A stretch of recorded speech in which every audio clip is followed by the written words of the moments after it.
ZEE5 app download करें और देखें पूरा एपिसोड बिल्कुल फ्री।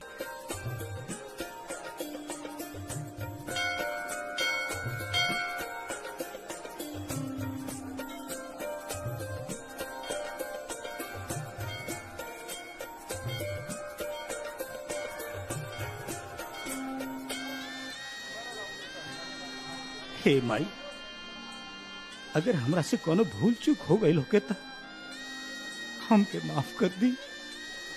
लेकिन हम रउआ से एगो बात पूछल चाहता नहीं कि आखिर राउर कैसन चमत्कार बा।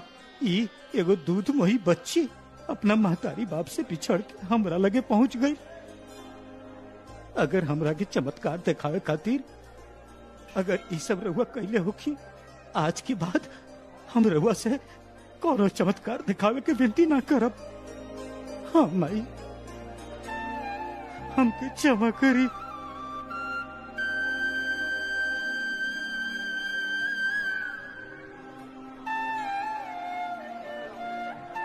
हे माई, राउरी ला हम समझ नहीं पावत। ए बच्ची के देखे रउआ हमके का संदेश देवे चाहता नहीं। हमरा पर कृपा करी और हमके इशारा करी ताकि हम समझ सकी कि आखिर हमरा करे के काबा। हम राउरे को चमत्कार देखे खातिर दूध मोही बच्ची के अपना महतारी बाप से बिछड़ल ना देख सकीले। ए बच्ची के कष्ट हमरा से नहीं देखल जात। हमरा पर कृपा करी और हमके रास्ता दिखाई ताकि हम ए बच्ची के ओ महतारी बाप से मिलवा सकी।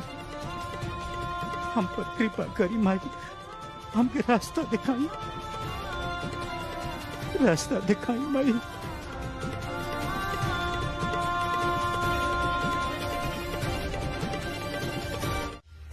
अपना आँखी के सामने अपन लाडली बेटी के विधवा कर देला।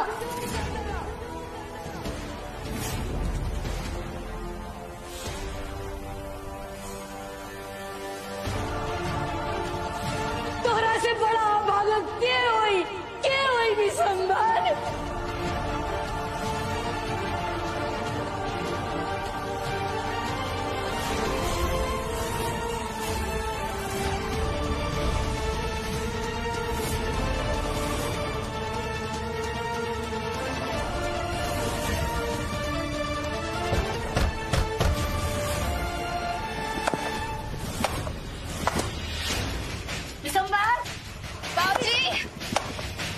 बाबूजी दरवाजा खोली।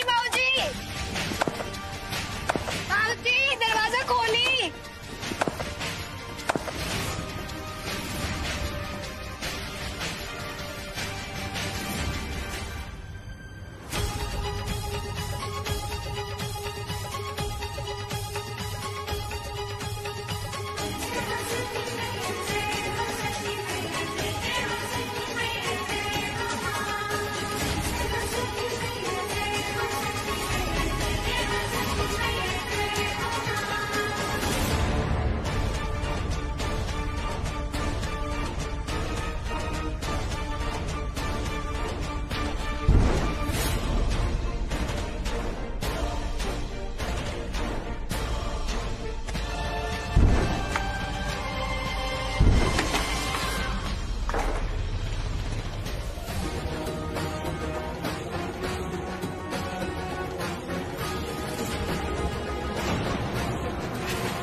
का भइल बेटा? बाबूजी ऐसे काहे कहेंगी? बाबूजी बोली ना, चुप काहे बानी? का कइला बेटा, का कइला? ये बच्ची किसकी है बताओ? अरे कितना निर्दयी लोग हन, दूध पीती बच्ची के मरे खातिर छोड़ देलन। पुलिस के हवाले करे के पड़ी। पुलिस के चक्कर में पड़ीबा ना, सब लोग मारल जाइबा। कुछ करे के पड़ी हम लोगन के। ई कौन पाप कर जात हुआ बद्री? अगर ए बच्ची के जान सच में चल गई तो तू अपने आप के 7 जन्म तक माफ ना कर पैबा। छठी मैया के कवन मुंह देखैबा? ई भक्ति, ई पूजा के जीवन में का अर्थ रह जाई जे तोरे वजह से एक दूध मुही बच्ची। नहीं नहीं, हम ए बच्ची के पूछ ना होके दे। ये बच्ची हमार बिया। छठी माई ए बच्ची के हमरे झोली में डलले बड़ी त हम करब ए बच्ची के लालन पालन। शायद माता रानी, शायद छठी मैया के ये इच्छा बा, तबे तो ए बच्ची के हमरा से मिलो वाले बड़ी।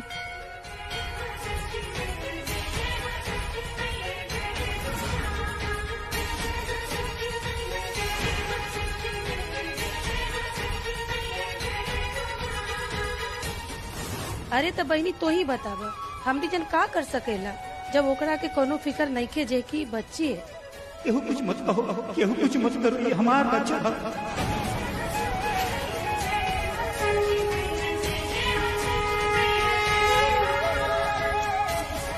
हम समझ गए नहीं माई, हम राव इशारा समझ गए नहीं।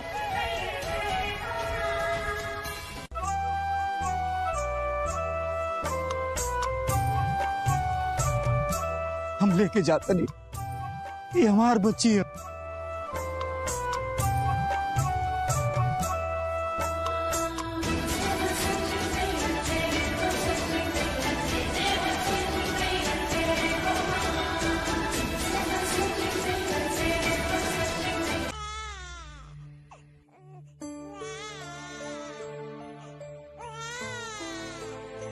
अब हम का करें, कैसे दूध पिलाइए के?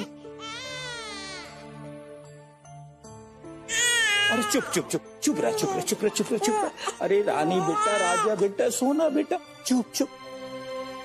कन्या से के एक बार कह के देखा तनी, हो सकेला एक बार मान जाओ।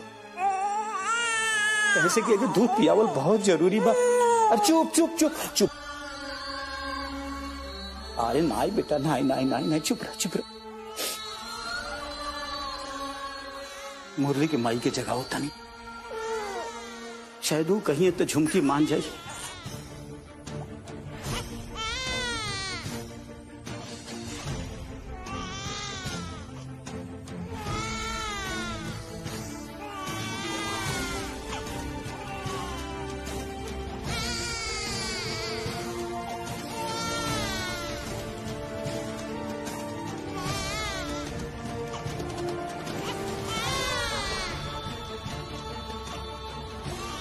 हे भगवान, आज तो सुतहू में आफत बा।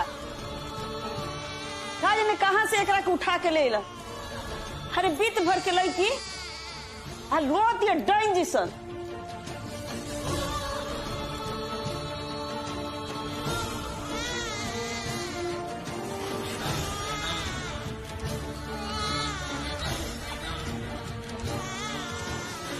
दिन भर घर के काम करब और रात के सुतहू में आफत बा।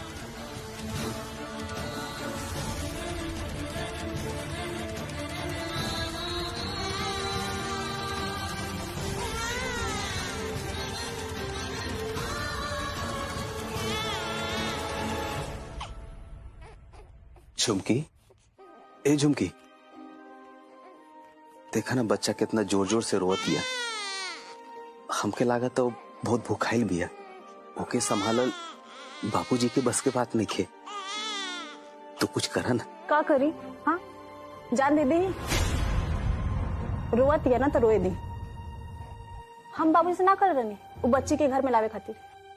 चुपचाप सुतिया, हमरो को सुते दी। हम बच्ची का अपन दूध ना पिया।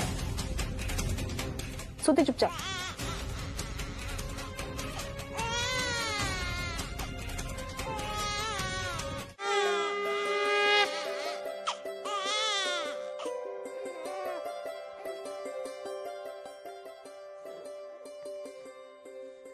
दादाजी हईली ऐसे दूध पिलाई।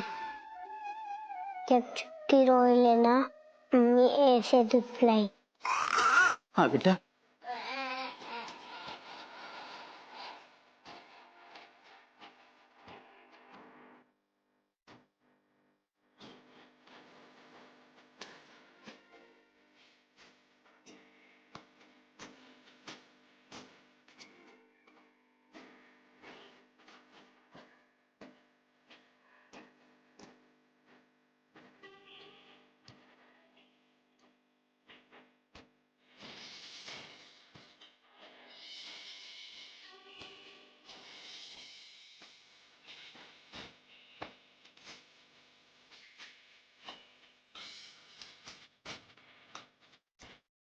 अरे हमारे बेटा जुग जुग जिया बेटा। जा जाके सो जा।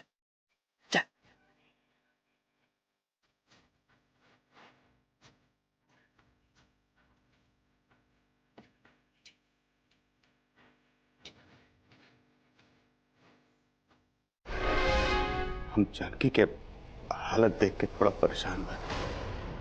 ऐसे हम फैसला ले ले बनी कि कैसन फैसला? जानकी के दूसरे शहर में ले जाके इलाज करावे के फैसला। दूसरा शहर में? हाँ माँ, जानकी के इलाज करावल बहुत जरूरी बा। और जानकी के ये स्थिति अगर पार्टी ऑफिस में पता चल गई तो परसों की मेहनत सब पानी में मिल जाए, सब कुछ खत्म हो जाए अम्मा। यही से ही बात इस चार दीवारी के बाहर निकले होकर पहले हमरा जानकी के इलाज करा के वापस आने के पड़ी। हमरा पूरा उम्मीद बा अम्मा की रहुआ हमारी बात से सहमत होगा।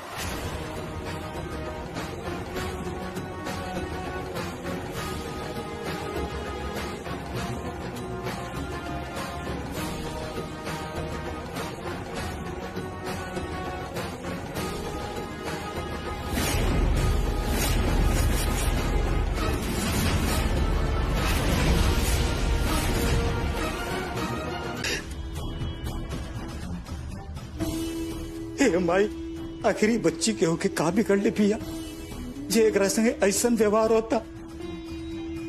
पहले अगर माई बाबूजी के लवारिस लेखन छोड़ देला, अब हमारे घर वाले के आंख के किरकिरी भइल बिया। आखिर जब एकरा भाग्य में इतना दुर्दशा लिखा रहे ते के धरती पर काहे के लिए लू तो उसे विनती बा और परीक्षा मतलब माता हम टूट जाए। छठी माई कृपा करिए हम पर। भाऊजी खाली रोहिला से काम ना चली। ये बच्ची के अगर रोवा जिंदा देखे चाहते नहीं तो एक अस्पताल लेके चली। कहे कि हमके अगर हालत ठीक नजर नहीं किया आवत, एक दुआ के साथ साथ दवा की भी जरूरत है बाबूजी। चलिए बाबूजी, हमारी बात मान ली। सोचे में टाइम खराब मत करिए बाबूजी, इससे पहले कि कोनो बड़ अनर्थ हो जाए। चलिए कि अस्पताल लेके चलता है। हम चलम रहुआ साथे ये बच्ची के खातिर।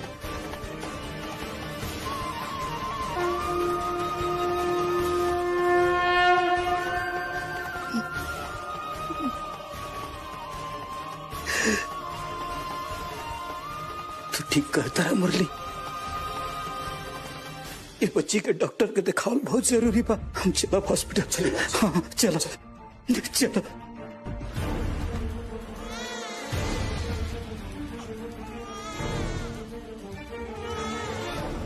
रुक जाइए।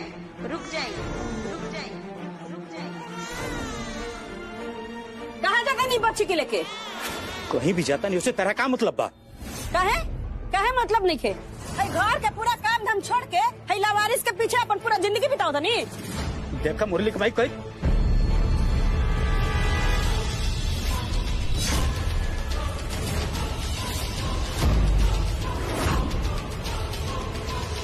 जानकी की अभी यकीन नहीं है कि उनकर बच्ची गुजर गई बाड़ी।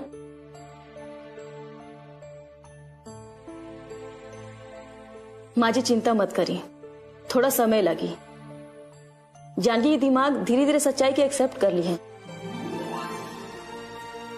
इनकर बच्चा गुजर गई बाड़ा।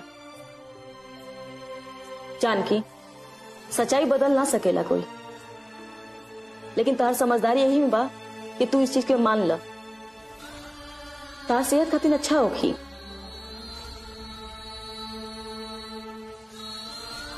मैडम, हम अपन बच्ची खोई हो, ई के दर्द तो हम ही समझ सकीला। जे बच्ची के हम देख ना पैनी, कैसे मान ली कि वो मर गए।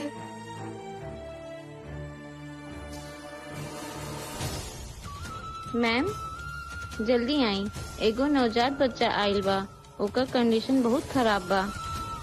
आप लोग बैठी जा, बस हम अभी आओ तनी।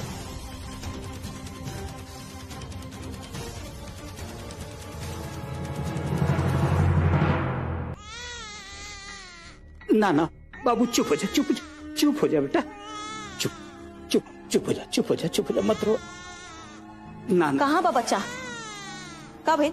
देखी ना डॉक्टर साहब, चुपे नहीं हो वक्त बहुते रोती है। का हो गई?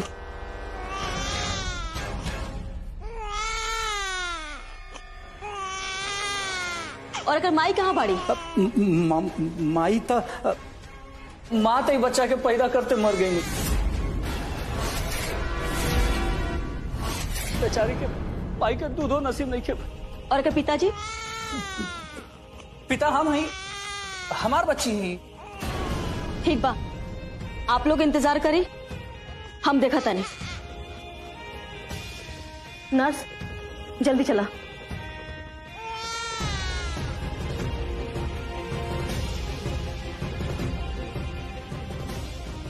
गूगल ये का नौटंकी है?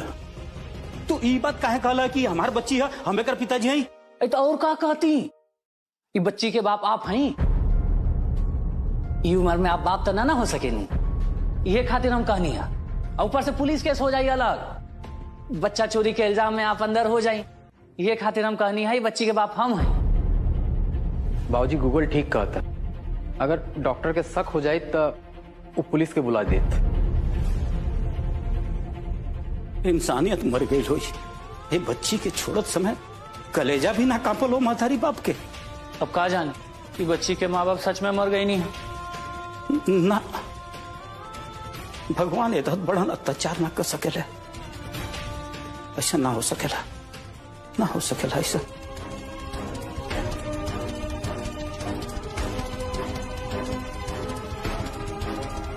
मैथिली बिटिया, मैथिली बिटिया, अरे कितना सुंदर नाम हुआ है मैथिली बिटिया। माता रानी के जय कह दा, जय कह दा बेटा, कह दा जय, जय कह दा।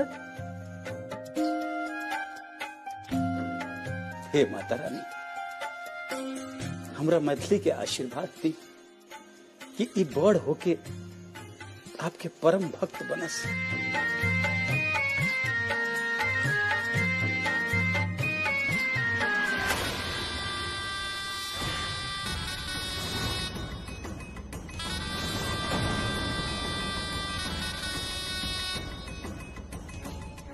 माई पूरा सुना था नहीं बाबूजी के बात, अब सगुनी के परम भक्त बनावे के बात करते हैं।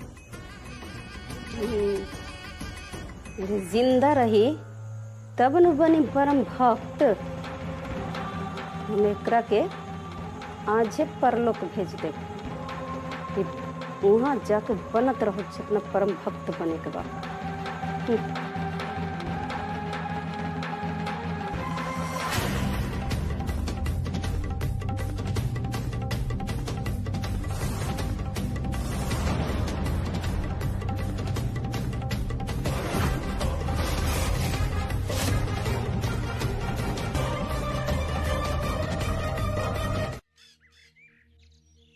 जानकी बेटा, हमरा पूरा उम्मीद बा कि जब तू लौट के आईबू तो बिल्कुल स्वस्थ होके आईबू, ठीक बा?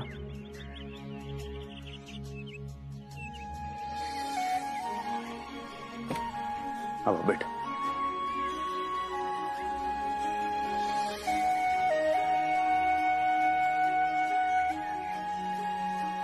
बैठा। अमा ये ले ला, काम आई, धूप होगी ना, बैठो।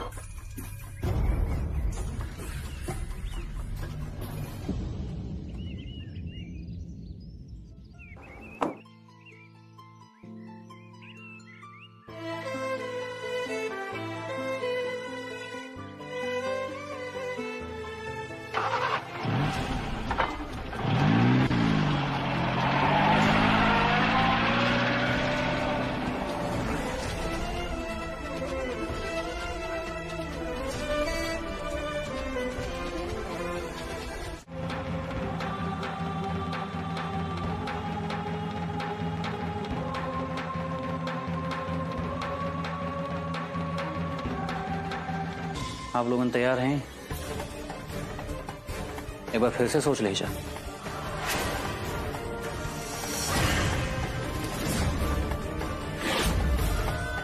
पुलिस से बचावे के खातिर हमके बच्ची के बाप बने के पड़ल है। कहीं ऐसा ना होके कि फिर हम कोनो मुसीबत में फंस जाए।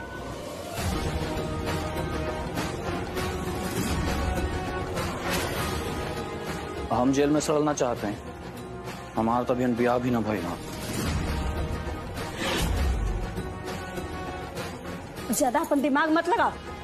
जब तक कहता नहीं चुपचाप से सुन। चल उठा बच्चा के, उठाओ। ठीक है, उठाओ था।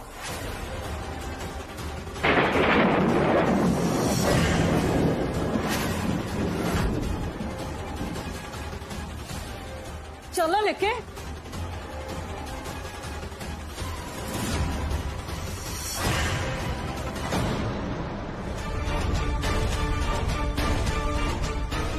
अब का करे के है एकरा? अब करेगे कहा? सुतावे करा के? सुतावे जी।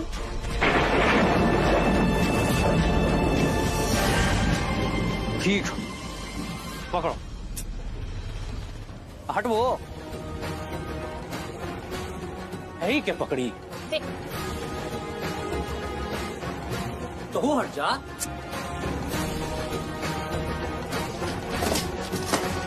ला।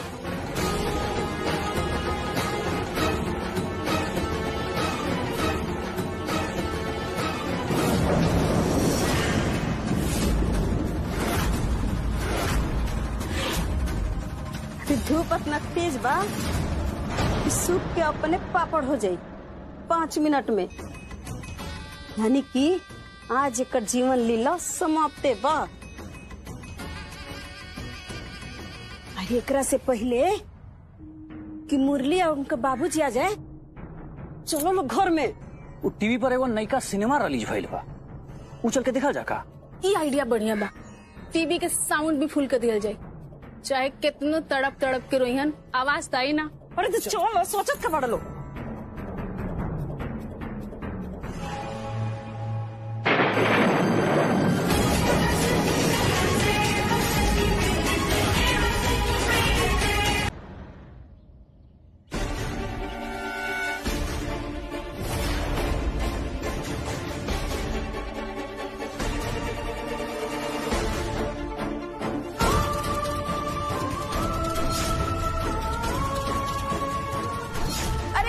झुमकी घर के सफाई करत रहे ना, उन्हें सुता दे लसिया।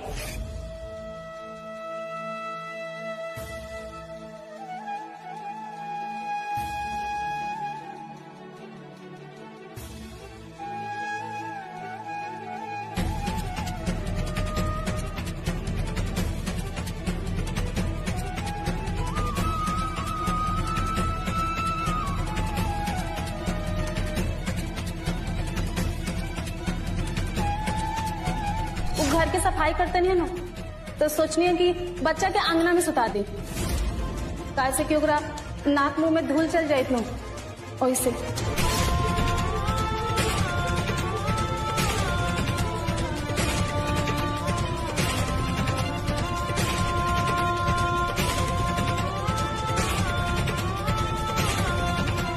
भाऊजी,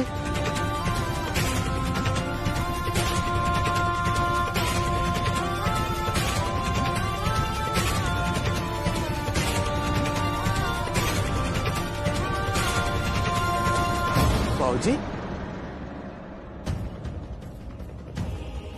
का भेल भाऊजी? मुरली, आज अगर हम समय पर ना पहुंचती तो बहुत बड़ा अनर्थ हो जाए।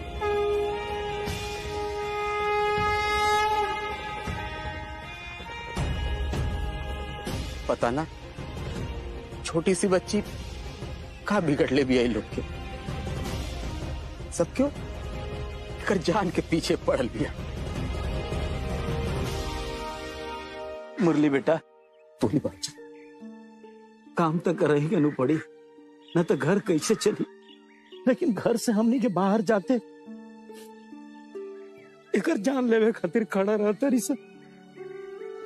हम अपना मैथिली के कैसे बचाएं कुछ समझ में नहीं आवत। छठ माई के विशेष आशीर्वाद भाई बच्ची पे।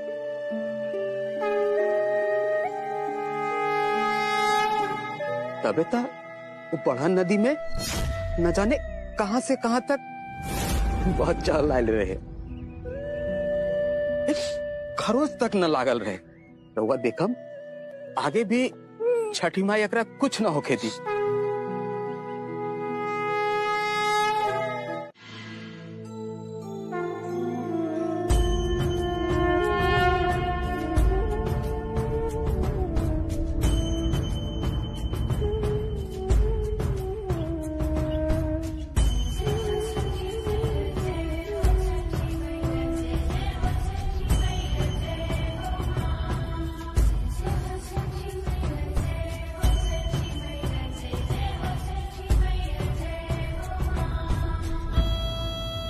हे छठी माई, हमरा मैथिली बिटिया के हमारे घर वाले मार दें, एक रहता अच्छा बाकी आप एकर जान ले ली।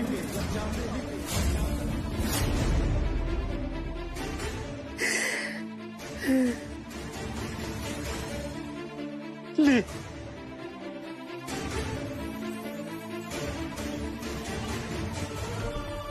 आप तो जानत है हम 24 घंटा एकरी लगे ना रह सकिले।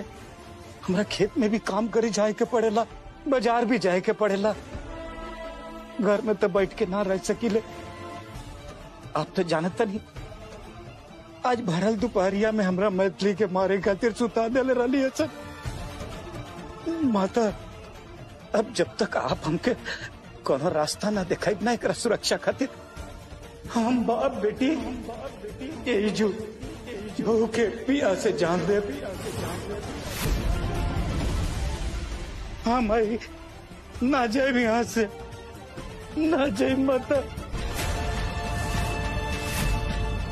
आप कहते हैं बचपन से ना जाए।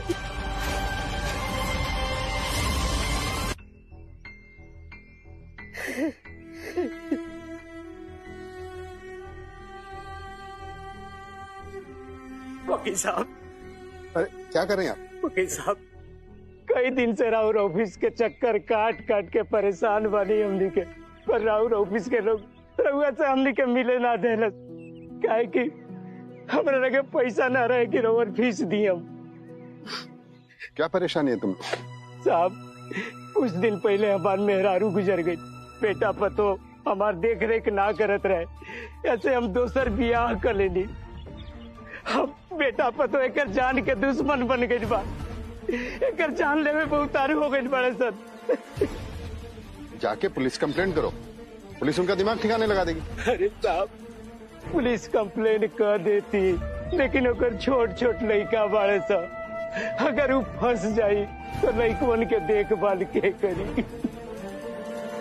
ZEE5 ऐप डाउनलोड करें और देखें कुल एपिसोड एकदम फ्री।